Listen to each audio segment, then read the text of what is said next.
Hello, welcome to Life Matters. I'm your host, Brendan O'Connell. Well, according to the 2004 declaration by the American Psychological Association, there is no scientific evidence that parenting effectiveness is related to parenting or parental sexual orientation. This theory of no differences postulates that lesbian and homosexual parents are as likely as heterosexual parents to provide supportive and healthy environments for their children. Moreover, the American Psychological Association asserts research has shown that adjustment, development, and psychological well-being of children are unrelated to parental sexual orientation. Therefore, the argument goes that children of lesbian and gay parents are as likely as those children of heterosexual couples to flourish. But is this really true?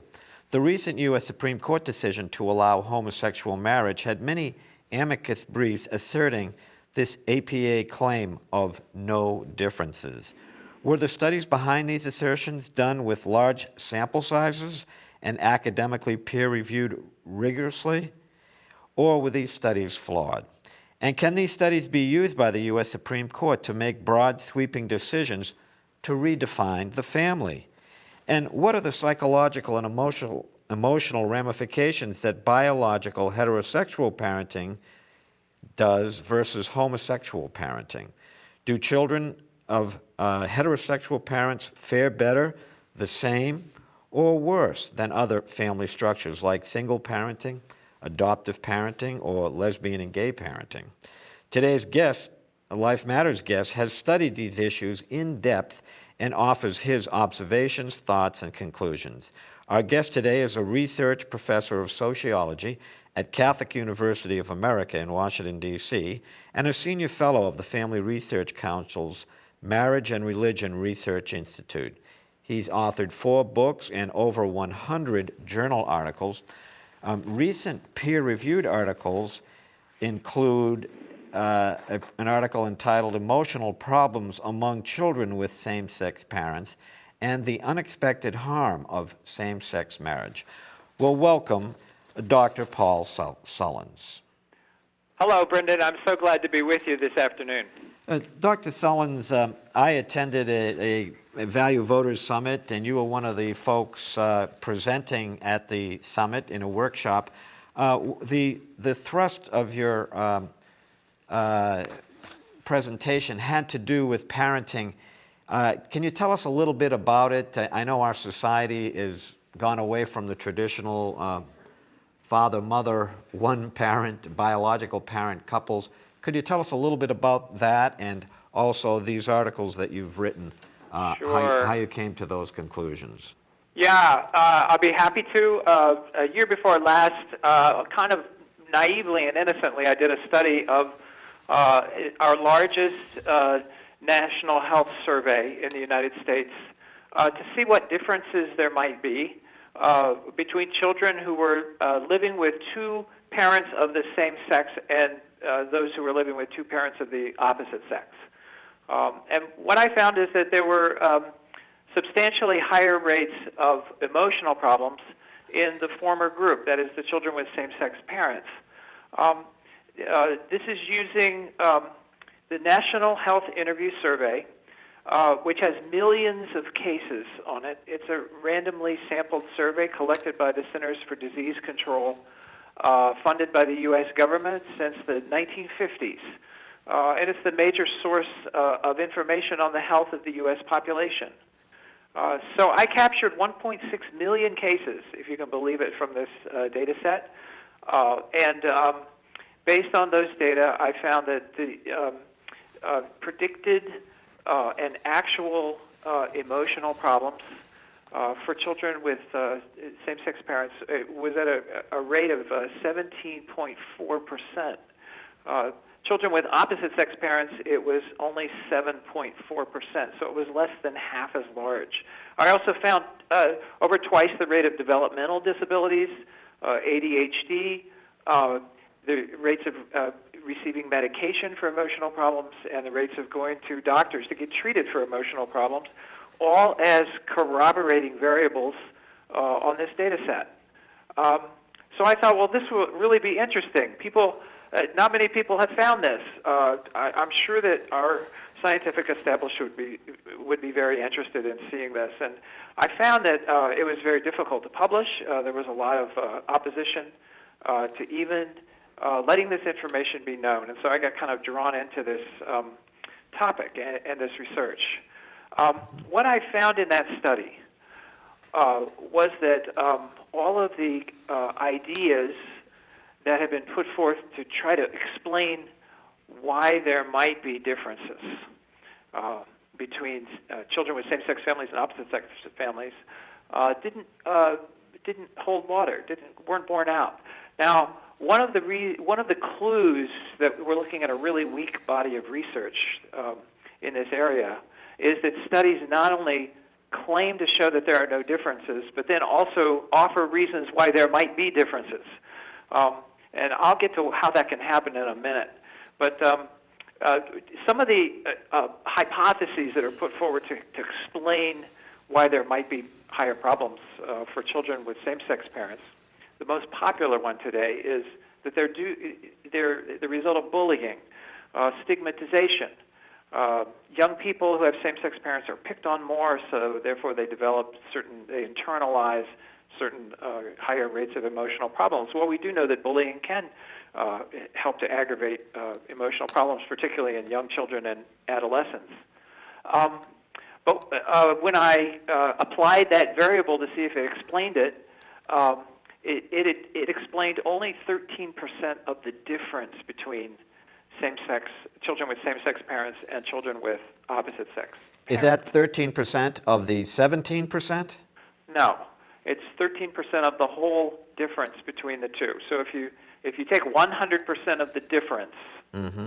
and so what it would be the 10% difference, right? Mm-hmm. And that would be reduced by 1.3 percentage points if you control for that variable.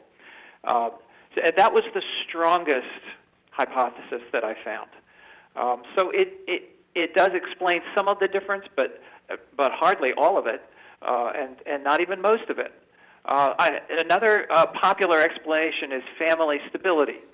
And in the pro-gay press, my study was taken to task for conflating children in opposite-sex families, which are more stable than children in same-sex families, which we know are much less stable. Same-sex relationships typically break up much faster and sooner than opposite-sex relationships. So the argument was that I was looking at unstable versus stable families, and of course we know whatever kind of parents you have, if it's a less stable relationship, then children are going to experience greater amounts of trauma in different ways. But what the critics fail to note is that, in fact, I did test this theory, and I controlled for that. I had a control for family stability. And family stability only explained 3% of the difference. It's really a negligible amount. So that didn't explain it either. I looked at parent emotional problems. That's another popular explanation. Actually, that's more popular in Europe than it is in the United States. We know that persons who are same-sex attracted have higher rates of certain emotional difficulties. Depression and suicidality, that is, thoughts about committing suicide, are much higher in that group. So the argument is, well, maybe they pass these difficulties on to their children. Well, we know that happens too, that parents who are mentally disturbed tend to have children with higher rates of mental disturbance. But I found no effect whatsoever of this for children with same-sex parents. So if same-sex attracted persons are more mentally disturbed, they're not conveying this to their children, which suggests to me that the way that mental difficulty is conveyed is probably biological, and it doesn't have to do much with parenting. But I wouldn't know. But anyway, that in these data, no effect at all. There was no effect of parent education, income, the age, the race, sex of the child, any of those background demographics. It had little to no effect on the difference between same-sex families and opposite-sex families. I should say that most of those variables had an effect on the rate of emotional problems, but the the point is they had the same effect for children whether they had same-sex or opposite-sex parents. And so it didn't distinguish between those two types of families.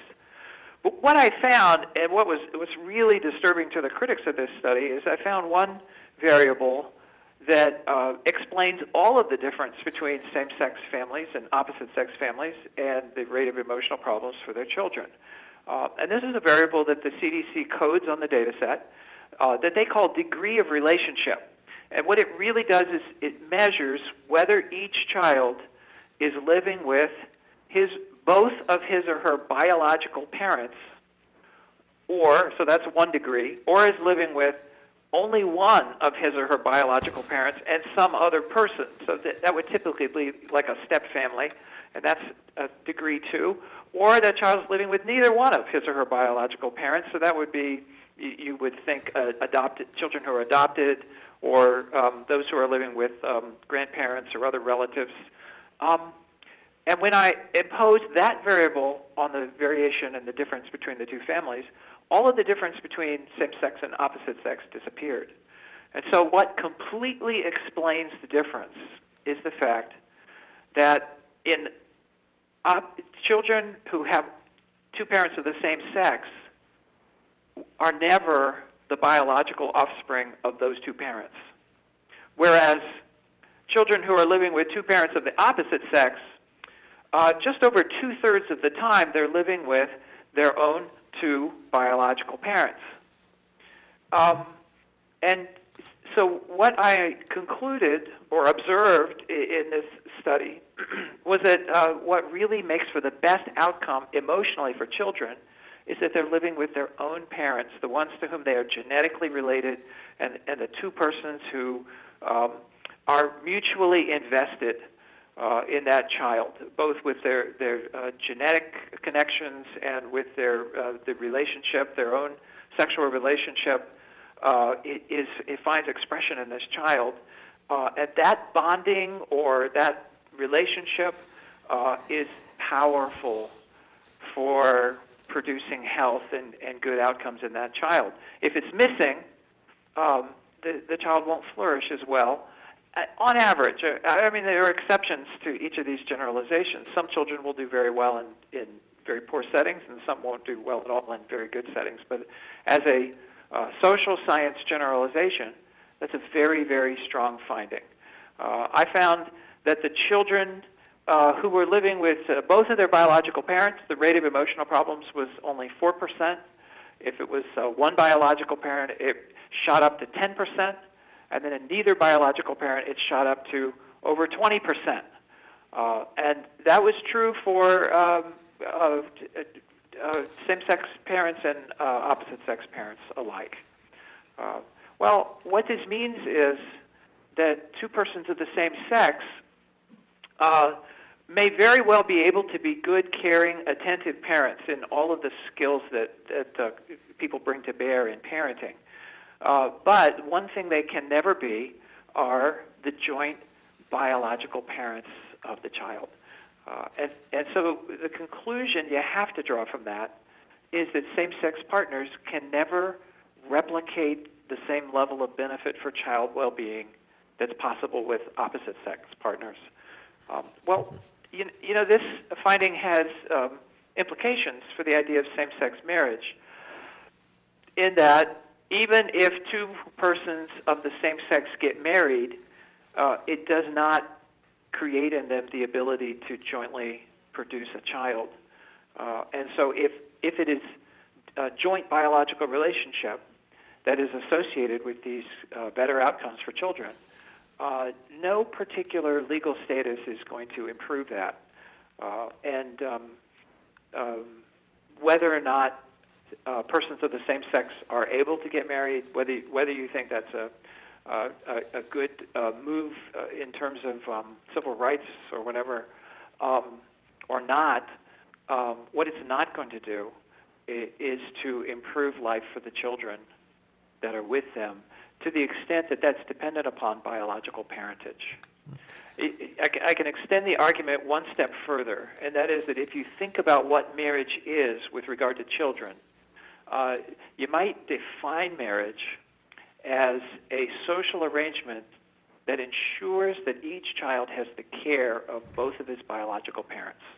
I mean, it binds men to the women and to the children that they produce with those women, and it binds women into that relationship as well. Can I ask? If you have two partners of the same sex who get married, what happens is exactly the opposite. It ensures that any children in the care of those two persons of the same sex will never have the care of their joint biological parents. So if you think about it, every child that's living in a same-sex relationship has an absentee parent of the opposite sex of the persons in that same-sex relationship. Somewhere there's an absentee parent that child is excluded from, either largely or wholly, and will never really have the benefit of that care. And that's the unhappy implication of this study for same-sex marriage. And now I have several questions. One is with in vitro fertilization, you have a lot of lesbians either using their own egg, right, but they're using the sperm of someone else. Right. Is this implication, or does this study that now it's more of a recent trend? Did your study look at this type of an issue? No, it didn't, and you've opened a large topic that's really very interesting. There's just a footnote in my study that says that at least to date, right, two persons of the same sex cannot jointly produce a child. That might happen in some technical sense in the future, but with in vitro fertilization, it doesn't happen because every child that is conceived through some artificial mechanism by lesbian couples is not the joint biological product of those two partners. It's the biological product of one of the partners and some male external to the relationship. They still need male sperm to get in there somewhere in order to produce the child. And the reason that it's an interesting topic is because there's a whole variety of strategies that lesbian couples use in order to acquire that male sperm. They may buy it from a sperm bank, but imagine now you're a lesbian couple and you have a child. The child's conceived by donor sperm. So what happens when that child gets older? Do you tell the child? Do you tell the child the characteristics of their father? What happens when that child gets to be 16, 18, and like every adolescent, every teenager is struggling with issues of identity and wants to know what his or her father was like? What do you do? So a lot of lesbians try to find that father or maintain some sort of relationship with that father, or reject the idea of anonymous in vitro donor sperm altogether, and so they try to have a relationship with a man that they know, and they will either have that individual donate sperm, and then the man, they want to have some level of relationship with the man, but not too much. It's this whole interesting literature about how this happens and how this plays out, and the conflicts, some of the written agreements. We want you to be the father of our child, but not too much involved, and sometimes the men accept it, sometimes the men reject it. One of the really interesting variants is lesbians who seek out gay males and solicit them to have sex with the gay male, so that at least the child of their father is same-sex attracted like they are. So they'll have that in common. So here's a situation where two lesbians are seeking out a gay male in order to have heterosexual sex in order to produce a child. It just gets strange. And it gets even more strange. There's a whole huge literature on this. There's a variety of asymmetries that enter into the lesbian relationships with the decision to have a child and with the coming of a child. That I do refer to in the paper. I don't go deeply into that literature, but what happens is that when two lesbians conceive a child, it can't be the biological product of both of them. So then the question is, for them, whose child is it going to be? Is it going to be mother A or mother B? And often, if it's mother A's child, then when that child gets 2 or 3 years old or even younger, you have bonding between mother A and that child that mother B doesn't have, and mother B gets jealous. You used to spend all your time with me, loving me. Now you love that child more than me. It creates lots of difficulties. You can begin to see the psychodynamics that break that relationship apart that would never be the case, or very seldom the case at least, for heterosexual couples who have both jointly produced that child. So you could strongly confirm my findings just by looking into the clinical literature on lesbian in vitro fertilization and conception of a child, the conflicts between the biological mother and the social mother. A substantial proportion of lesbian relationships break up after the coming of a child. And you can, hope I've said enough just to give you a little picture of why that might be the case. So it's a really interesting point that you've raised, and it's worth further study. And again, it illustrates the difficult kind of strange dynamics that occur when you try to function like a marriage, but you've moved away from the really biological or genetic basis for marriage. Do you find is there a certain age that the child becomes emotionally, I guess I'm going to use the word injured or emotionally distraught? Is it the teenage years? Is it like 5 to 10? When they see that other parents have heterosexual parents, when their friends have heterosexual parents, is there a certain age, or is it in the teenage years, or is it in the early 20s? Have you seen anything to that effect? In this study, I was looking at children aged 4 to 17, and there was a greater rate of emotional problems as they got older. I didn't have enough cases to separate teens and preteens and look at them directly. There is a difference. The teens typically have higher emotional problems, but I didn't have enough data to really look at that in depth. I did do a follow-up study, or a subsequent study that you mentioned in the introduction, using the national survey, the National Longitudinal Survey of Adolescent Health, sometimes called AdHealth, and that's a data set of 20,000 adolescents. They're all in junior high and high school. And I did find the same kind of emotional difficulties among that sample as I found on the NHIS. And I found some additional difficult situations that those children were living in. Now, that's, you think with 20,000 cases, I'd have a lot of children living with same-sex partners, but I didn't. I only had a very few, so I had a very small sample. So the findings from that are kind of tentative, but I did confirm that there are higher rates of depression, higher rates of anxiety, the higher rates of suicide ideation, and some other things that were going on in those families that would suggest greater harm. The most interesting thing that I found in that study is that children who were living with same-sex parents who were married suffered much worse harm than children who were living with same-sex parents who were not married. And so the idea that a more stable relationship or marriage is going to bring about better outcomes isn't substantiated by this particular data. Almost every outcome that I looked at was worse with married same-sex parents versus unmarried same-sex parents.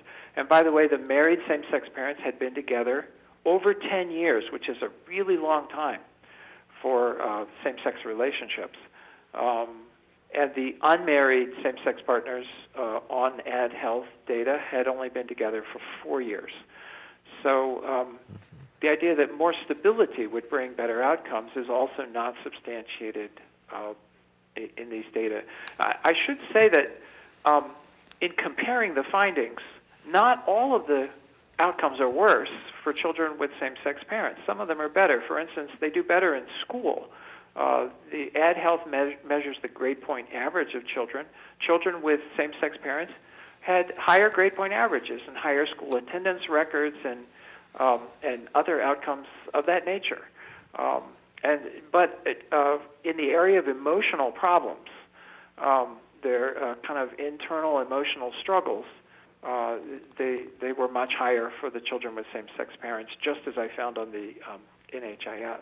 Mm-hmm. Well, Dr. Sullins, unbelievably, our time has rapidly come to a close, unfortunately, because I'm sure there's loads of other areas questions I could ask in this regard. But we thank you for, first of all, doing the research and taking a look at larger data samples than the ones that were used to come up with an opposite conclusion from what you had.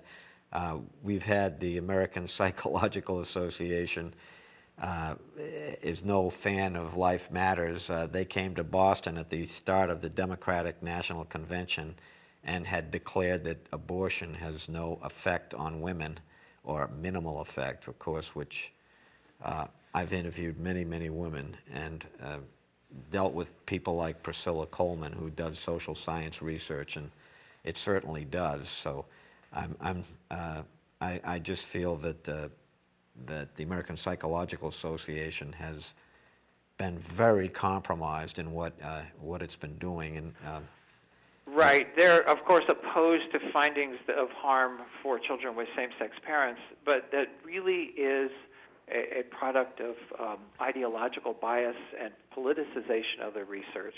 Yes. And I imagine that would be a whole nother program. Yeah. We could talk about that, but that's a very clear trend that's been well documented in the American Psychological Association and the American Sociological Association. Yes. Well, thank you so much, and we hope you found today's show to be unique, informative, content-rich, truthful, and thought-provoking. Thanks for watching. I'm Brendan O'Connell, your friend for life.